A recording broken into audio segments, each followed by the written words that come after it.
একজন ভাবী মাধ্যমিক পরীক্ষার্থী?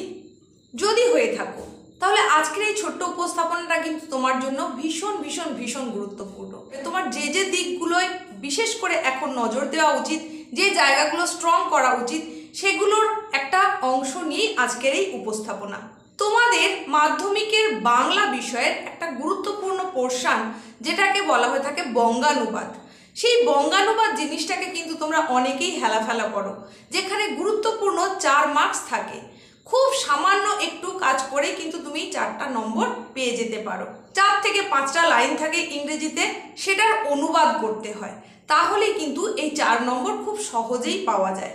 পরীক্ষকের কাছ থেকে এই 4 নম্বর কিভাবে আদায় করে নেওয়া যাবে, কি করে ফুল মার্কসটা পাওয়া যাবে, তারই সমস্ত খুঁটিনাটি তথ্য কিন্তু এই উপস্থাপনায় থাকছে। দেখো, আমি এখানে কয়েকটা লাইন লিখেছি। সেখানে কি লেখা রয়েছে?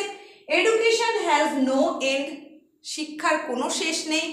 So you should keep up your reading, তাই তুমি তোমার পড়াশোনা চালিয়ে যাও।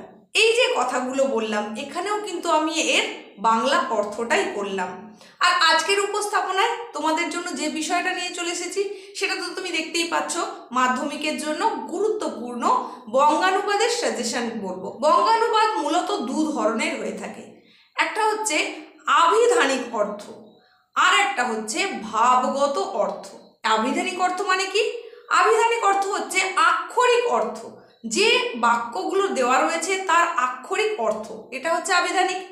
আর যে বাক্য দেওয়া রয়েছে তার ভেতরে কি বলতে চাওয়া হয়েছে, তার অন্তর্নিহিত অর্থটা কি, সেটাকেই বলা হচ্ছে ভাবার্থ বা ভাবগত অর্থ। দেখো, এইখানে আমি তোমাদের দেখিয়েছি যে আভিধানিক অনুবাদ অর্থাৎ কি না আক্ষরিক অনুবাদ, আরেকটা হচ্ছে ভাবজনিত অনুবাদ অর্থাৎ ভাবগত অর্থ বা ভাবার্থ। তাহলে তোমাদের ঠিক কোনটা অবলম্বন করতে হবে? তুমি যখন বঙ্গানুবাদ করবে তখন কিভাবে করবে? তোমাকে যেটার উপর জোর দিতে হবে সেটা হচ্ছে ভাবজনিত অনুবাদ বা ভাবগত অর্থ বা অন্তর্নিহিত অর্থ বা ভাবার্থ। মানে শুধুমাত্র যে ওয়ার্ডগুলো দেওয়া রয়েছে তার শুধুমাত্র অর্থগুলো লিখে দিলেই কিন্তু চলবে না, তার ভেতরে কি বলতে চাওয়া হয়েছে সেটা কিন্তু তোমাকে লিখতে হবে। বঙ্গানুবাদের জন্য নির্দিষ্ট কিছু নিয়ম কানুন একটু মেনে চলতে হয়। সেইগুলো কি সেটা জানানোর আগে বলি, তোমরা যারা যারা চ্যানেলে প্রথম এসেছো তারা অবশ্যই চ্যানেলটাকে এখনই সাবস্ক্রাইব করো, আর পাশে থাকা নোটিফিকেশন বেল আইকনটাকে অবশ্যই অল করে দাও এই ধরনের গুরুত্বপূর্ণ ক্লাসগুলো পাওয়ার জন্য। এবার আসি যে এই বঙ্গানুবাদ কিভাবে কোন নিয়মে করলে তুমি সঠিকভাবে উপস্থাপন করতে পারবে। দেখো, এখানে আমি বেশ কিছু কথা তুলে ধরেছি, প্রয়োজনে তোমরা এটা নোট করে নিতে পারো। এই কথাগুলো কিন্তু তোমাকে মাথায় রাখতেই হবে। যেমন কি কথা? দেখো, প্রথমেই বলেছি বাংলায় হুবহু একই লেখা যাবে না।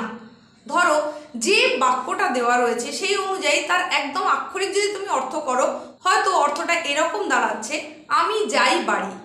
তাহলে আমরা কি এইভাবে কথা বলি? বাংলায় ভাবার্থটা যদি তুমি ভাবো, তাহলে আমরা তো এইভাবে বলি না, আমরা সেখানে বলি আমি বাড়ি যাই। তাহলে সেইভাবেই কিন্তু তোমাকে ভেতরের ভাবটাকে তুলে ধরতে হবে, একেবারে আক্ষরিক অর্থ কিন্তু তুলে ধরলে চলবে না। এটা প্রথম নিয়ম। এরপরে দেখো, যে পয়েন্টের কথা বলেছি সেটা হচ্ছে সরল বাক্যে লিখতে হবে। সরল বাক্যে মানে তোমার ইংলিশ যে সেন্টেন্স দেওয়া থাকবে সেটা যাই হোক না কেন, সেটা কমপ্লেক্স থাকুক, কম্পাউন্ড থাকুক, যাই থাকুক না কেন, তুমি যখন তার বঙ্গানুবাদ করছো সেটা সরল বাক্যে লেখার চেষ্টা করো, অর্থাৎ সিম্পল সেন্টেন্সে লেখার চেষ্টা করো। নেক্সট যে পয়েন্টের কথা বলেছি সেটা হচ্ছে চলিত গদ্যে বা সাধারণ ভাষায় প্রকাশ করো। একেবারে তুমি যেভাবে কথা বলো সাধারণ ভাষা, চলিত গদ্য ভাষাতেই সেই আক্ষরিক অর্থটা তুমি যেভাবে করতে চাইছো সেটা করে নাও। কোনো রকম সাধু ভাষার ব্যবহার কিন্তু করা যাবে না। নেক্সট বলেছি ইংরেজি কিছু কিছু শব্দের অপরিবর্তন। দেখো, ইংরেজিতে এমন বেশ কিছু শব্দ রয়েছে সেগুলো ইংরেজি শব্দ হলেও বাংলাতেও কিন্তু তার একইভাবে কদর রয়েছে এবং সেইভাবেই সমাদৃত হয়। যেমন কাপ, চেয়ার, টেবিল, এই যে কথাগুলো, এইগুলোর আলাদা করে যে অর্থ, আভিধানিক অর্থ, সেটা করার কোনো প্রয়োজন নেই।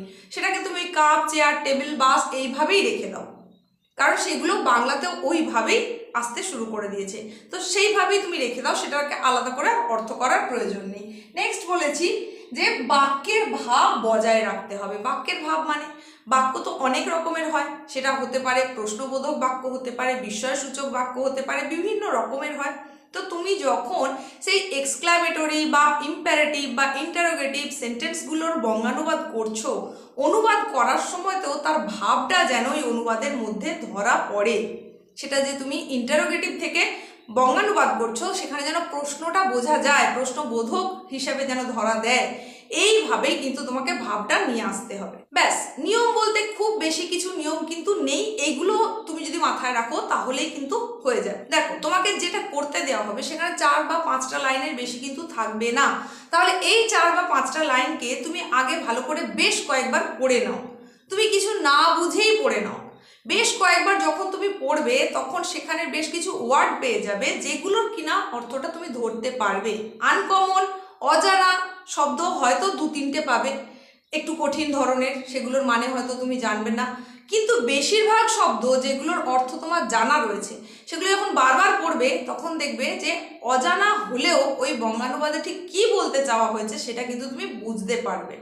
তাহলে খুব সহজেই সেখান থেকে লিখে আসতে পারবে। আর মাথায় তো ওটা রাখতেই হবে যে ভেতরের ভাবটা তোমাকে লিখতে হবে, আক্ষরিক অর্থ কিন্তু নয়। আর এই যে অজানাকে কিভাবে লিখে আসবে তার জন্যই তোমাকে বারবার বারবার করে প্র্যাকটিস করতে হবে।